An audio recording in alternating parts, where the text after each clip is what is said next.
नमस्कार भाई दोस्तों, एक अजीब ही प्रजाति पैदा हो रही है मेरे ख्याल में 2014 के बाद। इनका ये नहीं पता ये बोलते क्या है कहते क्या है। पहले आपने सुना होगा ये प्रजाति ने शुरुआत की थी कि देश को आजादी 2014 में मिली। ये सब आपने सुना होगा, हमने भी सुना है।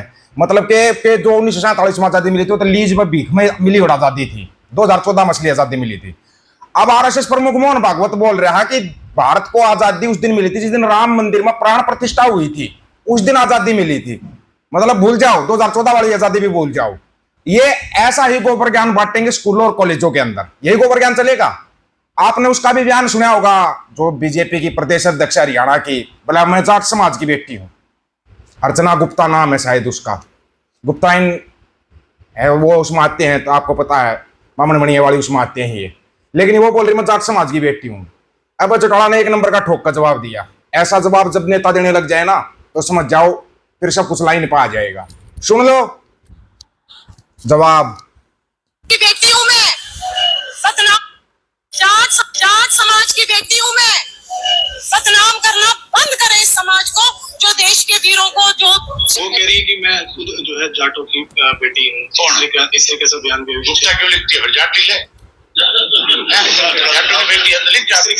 मुझे कोई पूछे कि हमें सिंह कौन है, खुल के कहता हूँ कि मेरा जन्म जाट के घर में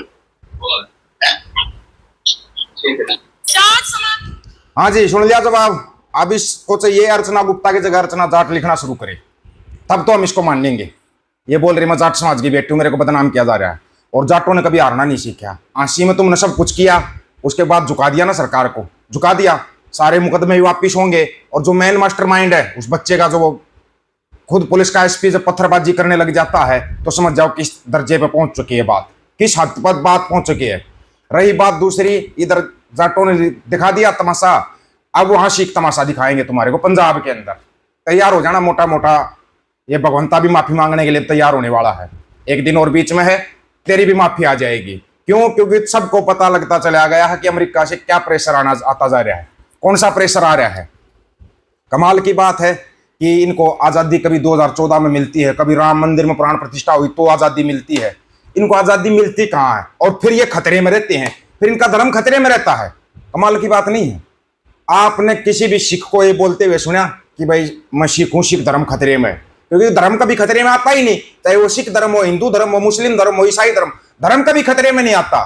खतरे में छोटी मानसिकताएं लोग आते हैं, उनकी कुर्सियां खतरे में आती है, तब धर्म खतरे में आ जाता है।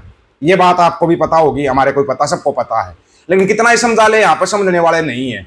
सुना है कि नया चिंटू और मिल गया है, नया टास्क और मिल गया है अमेरिका की तरफ से। अब उस टास्क के अंदर कौन टांग अड़ाएगा कौन नहीं अड़ाएगा हमारे को नहीं पता। ब्रिटेन ने भी बोल दिया है कि हम वो प्रूफ देने के लिए तैयार है जो 1947 में आजादी के टाइम पर जो समझौते हुए थे ना, कि पंजाब को कैसे मिलाया गया था, इंडिया के साथ पंजाब को कैसे मिलाया गया था, बोले उसका डॉक्यूमेंट है हमारे पास। लगता है कहानी दूसरी तरफ ही जाएगी, दूसरी क्या तीसरी तरफ जा रही है कहानी। तो अब इनको समझ में तो आने ही लगा। उधर से अरुणाचल के अंदर क्या हो रहा है ये सबको पता है, पूरी दुनिया चल रही है। लेकिन कोई डरपोक, कोई कार मुंह खोलने के लिए तैयार नहीं है कि हाँ ये सब हो चुका है। जब इंडियन आर्मी को पेट्रोलिंग करने की परमिशन ही नहीं दे रहा चाइना, तो इसका मतलब तो खेल कुछ और ही दूसरे टाइप का चला हुआ है। और सुनने में आ रहा है कि चाइना वाला मीटिंग भी करने वाला है। मीटिंग वहां फिर घुटने टेकेगा कोई, फिर गिड़गिड़ाएगा कोई, फिर देश को बेच के आएगा कोई। गारंटी के साथ बता रहे इस बात को। अब चाइना के आगे घुटने टिकेंगे, अमेरिका के आगे टिकते आए, अब चाइना के आगे। सुना है सितंबर महीने में मीटिंग है, उस मीटिंग में घुटने टेकने जा रहे हो। कमाल नहीं हो रखा है? सच्चाई बोलते टाइम पे इनको डर लगता है, दूसरा कोई सच बोल लो उसके पीछे लग लेते हो। ये है तुम्हारे आकारी है, तुम्हारे आकाओं की सच्चाई। तुम डराते सिर्फ उसको जो डर जाता है। तुम रीच रोक दोगे, मोनेटाइजेशन बंद कर देते हो लोगों के, या कुछ और कुछ कर देते हैं। ये नौटंकियां क्यों करते हो? देश को सच बता दो ना, सच बता दो देश को। वो एक और है, वो कलाकार कलंकार कौन था वो, शक्तिमान बनया करता, घूमया करता, शक्तिमान भीष्म पितामह बनया था जो महाभारत में, नाम नहीं पता क्या है उसका। वो उसकी अलग ही राम कहानी चल रही है। वो बोल रहा है कि जनगण मन राष्ट्रीय गान है ही नहीं। वो कैसे पलटी मार रहा है? इतना बड़ा भगत होकर मोगली का वो कैसे पलटी मार रहा है? कमाल की बात नहीं है? एक राष्ट्रपति देश को महात्मा गांधी को बोला, देश का राष्ट्रपति महात्मा गांधी है। ये गोबर ज्ञान लाते कहां से ये लोग? तुम उस पर नहीं बोल रहे हो जो मंदिर के अंदर जिसे बच्चे को नहीं घुसने देगा तिरंगा लेके, उस पर तुम्हारा मुंह नहीं खुला रे। सस्ते लंबा चिलको जो उस पर नहीं खुला तुम्हारा मुंह, वहां तुम कुछ नहीं बोल पा रहे, वहां बोलो ना। बोलने के लिए दम चाहिए और वो दम तुम्हारे पास नहीं है। सच्चाई ये है, सच्चाई से भागो मत कि तुम सच्चाई से भाग लोगे तो काम चल जाएगा। नहीं, सच्चाई से भागने पर काम नहीं चलेगा, ये आपको मानना पड़ेगा। ठीक है, तुम कितना ही कुछ कर लो, एक दिन और बीच में फिर शिक फिरा रहे हैं। मिलते हैं अब की बार। इधर तो सैनी साहब ने सारी मांगे मान ली कि सारी सभी मांगे मानते हैं हम। उधर अब पंजाब की बारी है भाई, वहां पर भी मांगे मनवानी है, माननी पड़ेंगी। परमानेंट रिहा चाहिए जथेदार भाई जगतार सिंह हमारा हमारे को, नहीं तो फिर चाइना के आगे फिर घुटने टेकने जा रहा है, अमेरिका के आगे घुटने टिके हुए हैं, सबको पता है। उधर एक नई ही स्यापा पाया हुआ अमेरिका के अंदर, आपको ना पता होगा शायद, लेकिन बता देते हैं, बताना जरूरी होता है। कुछ लोगों को ना जब तक पता नहीं होता ना, वो पता नहीं किस चीज का क्या बोल देते हो। जेडी वेंस की और अमेरिका के पूर्व राष्ट्रपति की आपस में खिंची हुई है। जेडी वेंस कुछ बोल रहा है, अमेरिका राष्ट्रपति तगड़े टोंट मार रहा है उसके ऊपर, टोंट कि फिर ये सब किया ही क्यों। वो बोल रहा था जेडी वेंस की हमें नहीं पता था ईरान इतनी मजबूती के साथ लड़ेगा, हमारा नुकसान हो गया है। तो फिर वो अमेरिका के पूर्व राष्ट्रपति साहब हैं बराक ओबामा साहब, वो बोल रहे फिर तुमने युद्ध किया ही क्यों युद्ध, जब ये पता था कि तुम हार जाओगे तो फिर तुमने युद्ध क्यों किया। अब ये 2-4 सस्ते तम्बाकू हो रहे हैं पंजाब के अंदर भाई, जानते हो ना कि नहीं जानते। इन तम्बाकुओं से एक बार पूछना है कि भाई तुम्हारा तकलीफ क्या है, सिखों से ये बता दो। इनसे इनकी तकलीफ के बारे में पूछा जाएगा, क्योंकि इनको बड़ी भारी तकलीफ हो जाती है। जैसे ही कहीं पर सिखों की बात होती है या कोई खालसा की बात होती है, इनको तकलीफ हो जाती है। अगर ना पता हो ना तो आपको एक चीज़ और बता देते हैं, ये बताना चाइनीज भाषा में लिखा हुआ, क्या लिखा है। चाइना ने मोहन भागवत को बैन कर दिया भाई, परमानेंट बैन कर दिया है। किसी को पता ही नहीं लगा ये कब होया, किसी को नहीं पता लगा ना।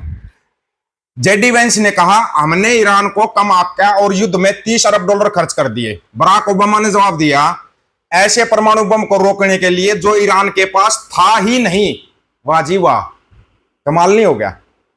चलो वहां से तो निकल गया, ईरान से तो निकल गया, जैसे तैसे निकल गया अमेरिका। अब तुम्हारा क्या होगा कालिया, बात तो अब यहाँ पे आ गई ना।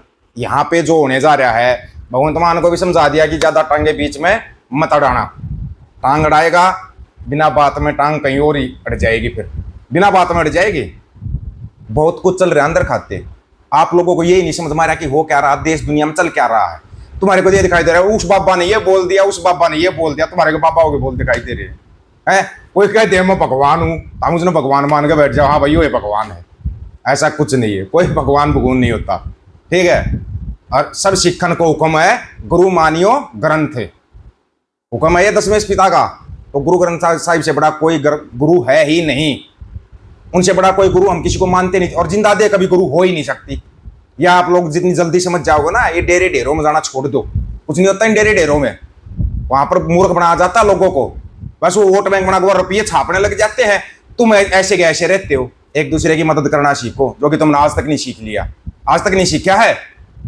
संपर्क करना, कोई मदद करने वाला होगा तो मैं बता दूंगा मदद कहाँ पे की जाती है, बता दूंगा, वहां मदद करो।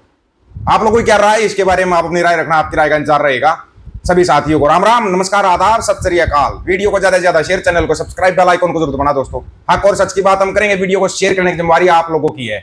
गज के आखो, वाहिगुरु जी का खालसा, वाहिगुरु जी की फतेह।